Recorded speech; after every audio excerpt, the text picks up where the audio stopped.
नमस्कार, आप देख रहे हैं न्यूज चक्र। मैं अभिसार शर्मा। आजाद भारत के इतिहास में ऐसी कोई पॉलिटिकल पार्टी नहीं होगी जो महामारी के बीच में चुनावी प्रचार शुरू कर दे। जी हां, ये अतिशयोक्ति नहीं है और मैं बढ़ा चढ़ा कर ये बात नहीं कह रहा हूं। और आजाद भारत ही क्या, दुनिया में कोई ऐसी पॉलिटिकल पार्टी नहीं होगी जो महामारी के बीच में अपना चुनावी प्रचार करे। और वो पॉलिटिकल पार्टी कौन है? वो पॉलिटिकल पार्टी है भारतीय जनता पार्टी। आपके सामने देश की वित्त मंत्री निर्मला सीतारमण, इन्होंने क्या ट्वीट किया है? टाइम्स नाउ का एक सर्वे आया है जिसमें प्रधानमंत्री की लोकप्रियता 8% बढ़ गई है 23 मई की तुलना में, अप्रैल की तुलना में, जब प्रधानमंत्री चुनाव लड़ रहे थे लोकसभा का। क्या कहती है Nirmala Sitharaman? PMO leads India's fight against coronavirus from the front. His popularity is over 70%, finds survey by Times Now. Shows people's confidence in the leadership of Narendra Modi during extraordinary times caused by pandemic. जी हां, मैं पूछना चाहता हूं वित्त मंत्री निर्मला सीतारमण से, निर्मला जी, आपकी priority क्या होनी चाहिए? क्योंकि आपने तो वादा किया था ना कि हम 5 ट्रिलियन इकोनॉमी बन जाएंगे साल 2024 तक, और उसके लिए आपकी फोकस, आपका जोर क्या होना चाहिए कि हमारा जो ग्रोथ रेट है वो 8% से बढ़े। अब वो 8% तो आप हासिल कर नहीं पा रही हैं। आप किस 8% की बात कर रही हैं? ये टाइम्स नाउ का सर्वे जिसमें प्रधानमंत्री की जो लोकप्रियता है वो 8% बढ़ गई है। वो 8% ना सही तो यही 8% सही। जी, प्राथमिकताएं देखिए साहब, मानो इस वक्त महामारी नहीं है, चुनाव प्रचार चल रहा है। और टाइम्स नाउ के सर्वे की क्या हकीकत है मैं आपको कुछ देर में बताने वाला हूं। देखिए, जेपी नड्डा, बीजेपी के अध्यक्ष, Honorable Prime Minister Narendra Modi is leaving no stone unturned to protect and support the citizens in difficult times. His leadership in this fight against COVID-19 is being lauded globally. A majority of Indians have shown faith in his handling of the crisis in the nationwide survey. जी हां, देश भर में सर्वे हुआ है, इसमें प्रधानमंत्री की लोकप्रियता पर मोहर लगाई गई है। टाइम्स नाउ के फिर सर्वे का जिक्र, और देखिए भारतीय जनता पार्टी ने भी उस सर्वे का पूरा जिक्र किया है कि 8% बढ़ गई है प्रधानमंत्री की लोकप्रियता। अब मैं आपको बताता हूं हकीकत इस सर्वे की क्या है। आपके सामने कम से कम, ज्यादा से ज्यादा 600 लोगों से बात की गई इस सर्वे के लिए। इस देश की आबादी 130 करोड़ है। चलिए, आप 1 करोड़ भी पहुंच जाते तो बात समझ आती। 600 लोगों से बात की गई है और खुद यह सर्वे बता रहा है, online survey of 100 respondents from each metro, 100 लोग हर मेट्रो से। All respondents are English TV news viewers. सभी जो सर्वे जिनसे किया गया, जिनसे बातचीत की गई, वो अंग्रेजी न्यूज चैनल्स देखने वाले लोग थे और टाइम्स नाउ के दर्शक थे। मैं आपको एक चीज बताना चाहता हूं दोस्तों, आप सब जानते हैं कि जिस चैनल की इस वक्त हम बात कर रहे हैं, टाइम्स नाउ, उसने पिछले कुछ अरसे से इस सरकार के समर्थन में जबरदस्त प्रोपेगेंडा चलाया है। अब आप इसके दर्शकों से क्या उम्मीद कर सकते हैं कि वो किस तरह की बात करेंगे? मैं कहता हूं सवाल यह है ही नहीं। मैं कहता हूं प्रधानमंत्री की 8% नहीं 20% लोकप्रियता बढ़ गई है। मुद्दा वो नहीं है, मुद्दा है वो संवेदनहीनता। महामारी का हम सामना कर रहे हैं और इस वक्त आप प्रधानमंत्री की लोकप्रियता पेश कर रहे हैं। यह है इस चैनल की प्राथमिकता। चैनल भूल जाइए, मैं कह रहा हूं यह चैनल और ये जो सर्वे जो पूरी तरह से अवैज्ञानिक है, वो सर्वे जिसमें कुल मिलाकर 600 लोगों से बात नहीं की गई होगी, उसका हवाला देके तुम कह रहे हैं कि प्रधानमंत्री की लोकप्रियता बढ़ रही है। और जेपी नड्डा साहब कह रहे हैं कि लोगों के दर्द को समझ रहे हैं प्रधानमंत्री नरेंद्र मोदी। कुछ तस्वीरें देखिए अपने स्क्रीन पर, किस तरह से एक मां अपने बच्चे को गोदी में लिए चल रही है। यह गर्भवती महिला जो ठहर गई, आगे नहीं बढ़ पा रही है क्योंकि ना उसके पास पैसा है, ना उसके पास वाहन है। भूल गए औरंगाबाद में क्या हुआ था? 15 लोग पटरी पर लेटे हुए थे और उनके ऊपर से गाड़ी निकल गई थी, क्योंकि आपने सिर्फ 4 घंटे का वक्त दिया था जब आपने लॉकडाउन की घोषणा की थी। और आज भी इस लॉकडाउन से निकलने को लेकर आपके पास कोई प्लान नहीं है। आप उस लॉकडाउन में गए बगैर प्लान के और आप उससे बाहर आ रहे हैं बगैर प्लान के। आप मुख्यमंत्रियों से बात तो कर रहे हैं, मगर आपके पास अपनी कोई योजना नहीं है। और इस महामारी के बीच मुझे यह बताते हुए बहुत अफसोस होता है कि यह सरकार जो है अपनी लोकप्रियता यहां पर पेश कर रही है। इससे ज्यादा चिंताजनक और दुखद बात कुछ नहीं हो सकती।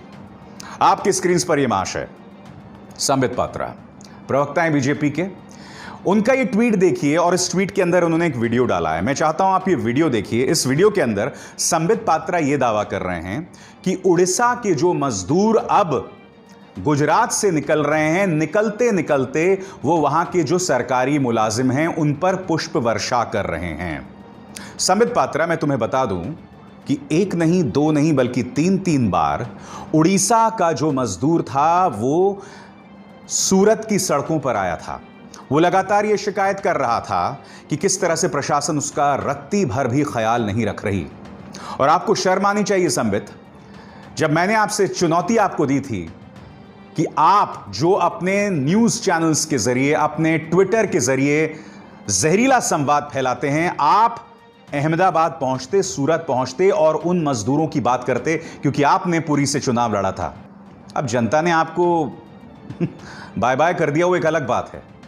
और आज आप इस वीडियो के सहारे, आप खुद सोचिए, जो गरीब जनता वहां से जा रही है वो क्या अपने पास पुष्प रखेगी ताकि वो लोगों पर उसकी वर्षा करे? और आप कर क्या रहे हैं? ये देखिए, एक और इनका प्रोपेगेंडा बताता हूं। इन्होंने राहुल गांधी का मजाक उड़ाते हुए कहा है कि किस तरह से राहुल गांधी कंफ्यूज्ड हैं जोन्स के बारे में और उनके रंगों के बारे में।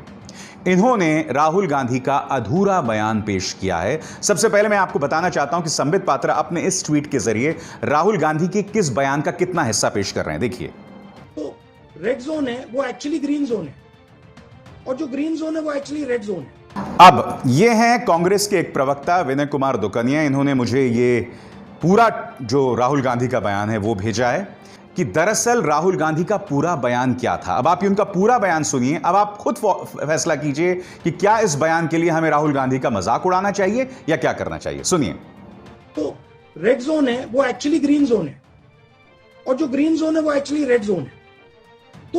तो मैं आपको छोटा सा उदाहरण देता हूं। ये जो जोन्स बने हैं ये नेशनल लेवल से बने हैं, ये जोन्स स्टेट लेवल पे बनने चाहिए। हमारे स्टेट के चीफ मिनिस्टर्स हमें कह रहे हैं कि नेशनल लेवल पे जो रेड जोन है वो एक्चुअली ग्रीन जोन है, और जो ग्रीन जोन है वो एक्चुअली रेड जोन है। तो इंफॉर्मेशन स्टेट लेवल लीडर्स के पास है।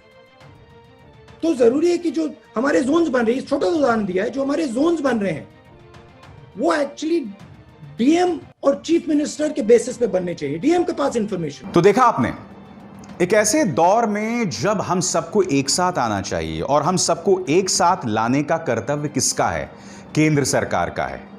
वो केंद्र सरकार और उनके छुट भैये नेता क्या कर रहे हैं? पहले तो न्यूज डिबेट्स में जाकर सिवाय हिंदू मुस्लिम के कुछ नहीं करते हैं, सिवाय तबलीगी जमात पर इनके फोकस के कुछ नहीं करते हैं, जहर फैलाने के, झूठ फैलाने की ये लोग कुछ नहीं करते हैं। इस महामारी के बीच ये लोग एक सर्वे लेकर आ गए हैं और उस सर्वे का मुकाबला निर्मला सीतारमण दे रही हैं, जिनका काम है अर्थव्यवस्था को दुरुस्त करना। जेपी नड्डा कर रहे हैं, जो कि बीजेपी के अध्यक्ष हैं। सबसे रिच पॉलिटिकल पार्टी है आपकी नड्डा साहब। मैं आपसे एक सवाल पूछता हूं, क्या भारतीय जनता पार्टी ने आपके खजानों में करोड़ों रुपए हैं? क्या बीजेपी ने अपनी तरफ से पैसे दान किए? आपको चाहिए था कि अपनी जेब से, बीजेपी की जेब से 500 करोड़ इस वक्त पीएम केयर्स में ही दे देते। वो पीएम केयर्स जिस पे बहुत सारे सवाल हैं। क्या किया आपने ऐसा जेपी नड्डा साहब? मगर इस मुश्किल दौर में आप क्या कर रहे हैं? इस मुश्किल दौर के अंदर भी आप सियासत कर रहे हैं। और राहुल गांधी ने अपनी तरफ से जो मशवरे दिए हैं ना, उस पर आप गौर कीजिए। राहुल गांधी क्या कर रहे हैं? प्रेस कॉन्फ्रेंसेस भी कर रहे हैं, 2 या 3 प्रेस कॉन्फ्रेंसेस कर रहे हैं, लोगों के सवालों का जवाब दे रहे हैं। मगर प्रधानमंत्री नरेंद्र मोदी सिर्फ एक तरफा संवाद, राष्ट्र का संबोधन देते हैं, बोलिए थाली बजाओ, ताली बजाओ, मोमबत्ती जलाओ। और लॉकडाउन 3 की तो उन्होंने स्वयं घोषणा भी नहीं की, और प्रधानमंत्री ने अब तक एक भी प्रेस कॉन्फ्रेंस नहीं किया। आप ये सवाल पूछना नहीं चाहिए आपको कि प्रधानमंत्री प्रेस कॉन्फ्रेंस क्यों नहीं कर रहे हैं, राहुल गांधी ये प्रेस कॉन्फ्रेंस क्यों कर रहे हैं? राहुल गांधी एक पॉलिटिकल पार्टी के उपाध्यक्ष हैं। प्रेस कॉन्फ्रेंस करना चाहिए, प्रधानमंत्री नरेंद्र मोदी को जवाब देना चाहिए इन तमाम मुद्दों का जो इस वक्त मुंह बाहे सामने खड़े हैं कि आपकी प्लानिंग कहां है, मजदूर क्यों सड़क पर मर रहा है, आप क्यों सुविधावादी तरीके से कुछ राज्यों की तरफ तो आपका पूरा ध्यान है, पश्चिम बंगाल पर आप हमला करते हैं, महाराष्ट्र पर आप हमला करते हैं, मगर मध्य प्रदेश को लेकर आप खामोश हैं, आप पूरी तरह से खामोश हैं गुजरात को लेकर जहां हालात बद से बदतर हो रहे हैं, और आप इस वक्त भी सियासत कर रहे हैं। बताइए, मैं आपके सामने राहुल गांधी कुछ मशवरे पेश करना चाहूंगा जो उन्होंने दिया है, और मुझे ऐसा लगता है कि बहुत जरूरी है कि इन पर ध्यान दिया जाए। आपके स्क्रीन पर राहुल गांधी ने कुछ मशवरे दिए हैं। आय का सहयोग, सबसे गरीब 13 करोड़ परिवारों का आय का सहयोग मिले, हर परिवार को 7,500 रुपए दिए जाएं। यदि 13 करोड़ परिवारों में से प्रत्येक को कम से कम 5,000 भी दे दिए जाएं तो कुल 65,000 करोड़ की आवश्यकता है, जो जरूरी भी है और सरकार आसानी से इसे दे सकती है। फिर मनरेगा को लेकर उन्होंने कुछ मशवरे दिए हैं, खाद्य सुरक्षा को लेकर मशवरे दिए हैं। अब गौर कीजिए राहुल और भी क्या मशवरा दे रहे हैं। यहां पर वो कह रहे हैं अन्नदाता किसान को ताकत व मदद दी जाए। किसानों को लेकर भी राहुल यहां पर मशवरा दे रहे हैं। 8.22 करोड़ पीएम किसान खातों में 10,000 रुपए डालकर किसान को तत्काल आय सहयोग दिया जाए। दूसरा, गेहूं समेत सभी रबी फसलों को एक एक दाने की न्यूनतम समर्थन मूल्य पर खरीद सुनिश्चित हो। खाद, कीटनाशक दवाइयां और ट्रैक्टर सहित खेत बाड़ी के सभी उपकरणों पर जीएसटी फौरन खत्म किया जाए। उसी तरह से छोटे और मझोले उद्योगों को भी लेकर, बड़े उद्योगों को लेकर, दुकानदारों, प्रवासी मजदूरों, इन तमाम चीजों को लेकर राहुल गांधी यहां पर मशवरा दे रहे हैं। मगर बीजेपी क्या कर रही है?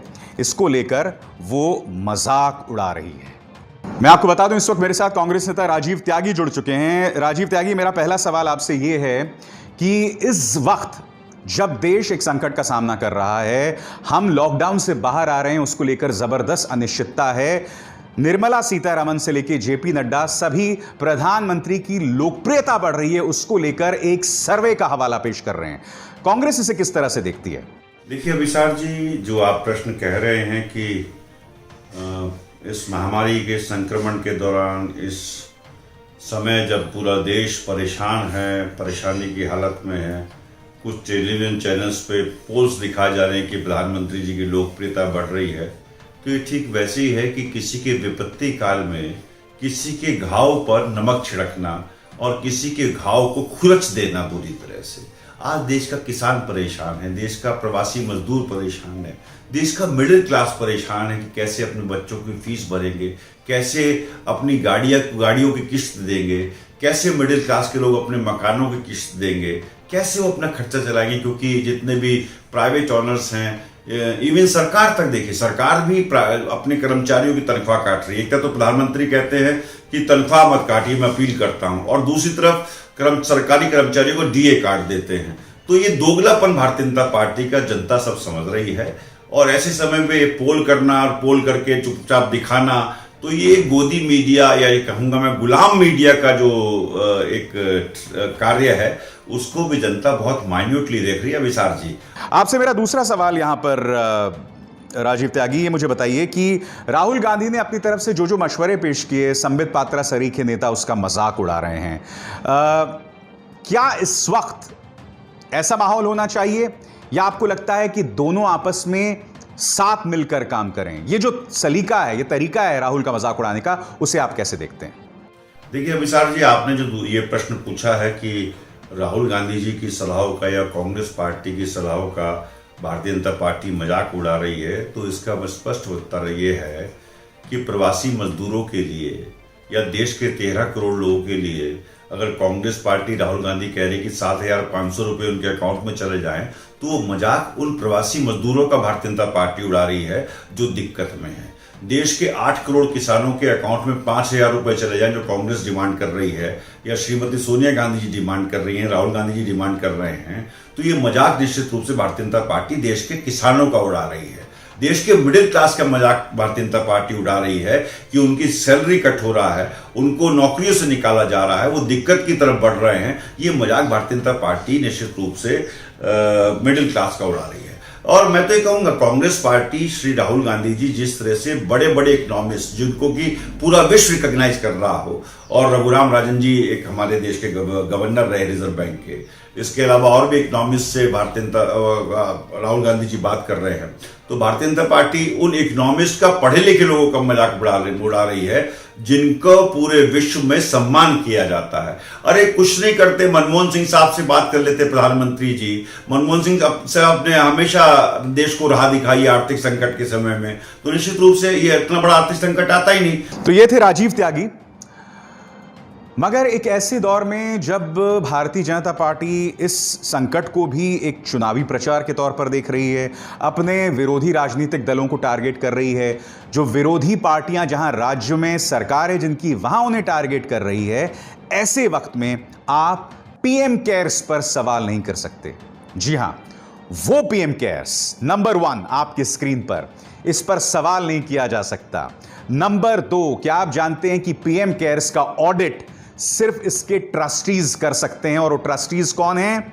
खुद कैबिनेट के मेंबर्स, कैबिनेट के सदस्य। तीसरी बात, क्या आप जानते हैं कि पहले से ही प्रधानमंत्री नेशनल रिलीफ फंड है पीएमएनआरएफ, और पीएमएनआरएफ की सबसे अच्छी बात यह है कि जो राष्ट्रीय आपदाएं होती हैं उसको लेकर इसकी भूमिका होती है। इसमें आप जितने भी पैसे डालते हैं उसका एक एक ब्यौरा इनकी वेबसाइट पर होता है। मसलन आपकी स्क्रीन पर न्यूज़ लॉन्ड्री की पड़ताल, यहां पर उन्होंने बताया है कि 3,800 करोड़ रुपए दिसंबर 2019 में इस अकाउंट में थे।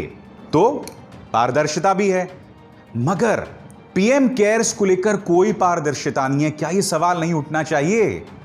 क्योंकि यह सवाल तो किसी और ने नहीं बल्कि प्रधानमंत्री नरेंद्र मोदी ने भी उठाया था कि केंद्र सरकार की जितनी भी योजनाएं होती हैं उसमें आरटीआई लागू होना चाहिए, जनता को पता होना चाहिए उसका पैसा कहां कहां गया। विपक्ष में प्रधानमंत्री ने क्या कहा था, आप खुद सुनिए। क्या भारत के नागरिक को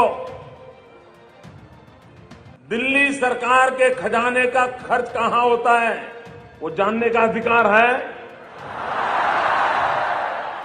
अगर देश के नागरिक को ये जानने का अधिकार है, और अगर वो कोई पूछे कि भारत सरकार की तिजोरी के पैसे कहां खर्च किए गए, वो गुनाह है?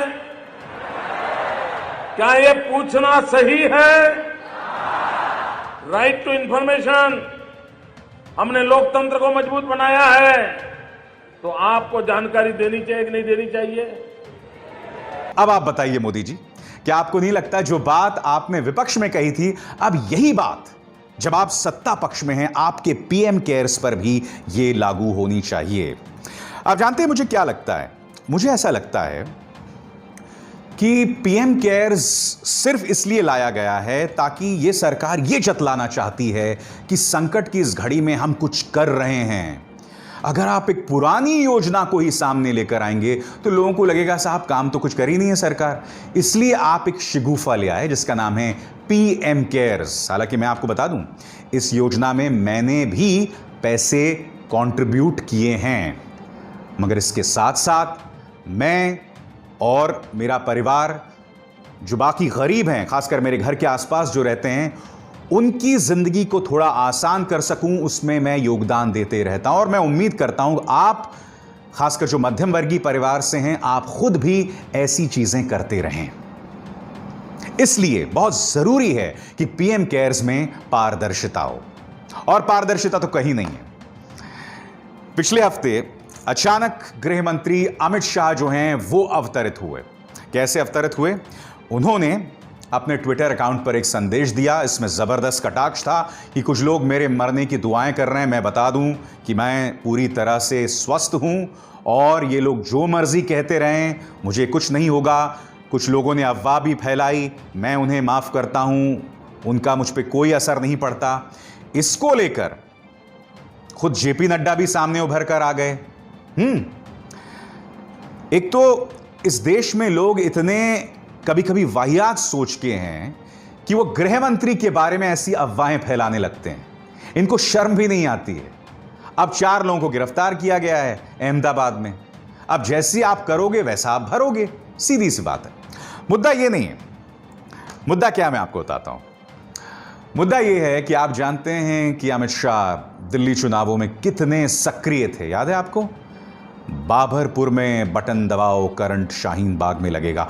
चुनाव जब आते हैं तो अमित शाह बहुत सक्रिय थे, मगर जैसे ही दिल्ली में दंगे हुए अमित शाह गायब हो गए। जमीन पर कौन दिखाई दिया? यह शख्स देश के राष्ट्रीय सुरक्षा सलाहकार अजीत डोभाल गायब थे। फिर अचानक अवतरित हुए संसद के अंदर इस मुद्दे पर बयान देने, जिसमें उन्होंने अधूरा सच आपके सामने पेश किया।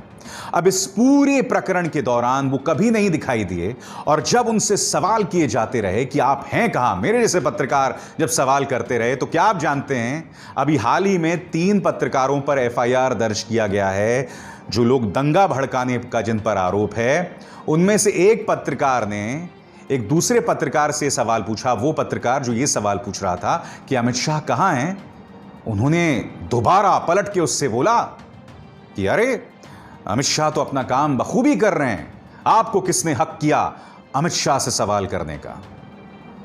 अगर ये बात भारतीय जनता पार्टी का कोई नेता कहता तो बात समझ आती, मगर अब इस तरह के पत्रकार जो है ना, वही प्रवक्ता बन गए हैं होम मिनिस्टर के, भारतीय जनता पार्टी के। मगर ये बात आपसे छुपी तो है नहीं, ये तो हकीकत हो गई है। हमारे मुख्य धारा का मीडिया पिछलग्गू बन गया है सत्तारूढ़ भारतीय जनता पार्टी का।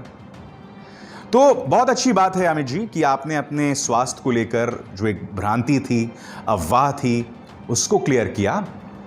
मगर ऐसे मौकों पर कृपया गायब मत हो जाएं, और जो लोग आपसे सवाल करते हैं कि आप थे कहां, वो बहुत ही वाजिब सवाल हैं। न्यूज चक्र में बस इतना ही। अभिसार शर्मा को इजाजत दीजिए। मेरी आप सबसे अपील कि न सिर्फ इस कार्यक्रम को लाइक और शेयर करें, बल्कि वो बेल आइकन जो है ना, उसे जरूर दबाएं, ताकि जैसे ही मैं कोई शो करूं सीधे आपके मोबाइल फोन्स तक पहुंच जाए। अभिसार शर्मा को दीजिए इजाजत। नमस्कार।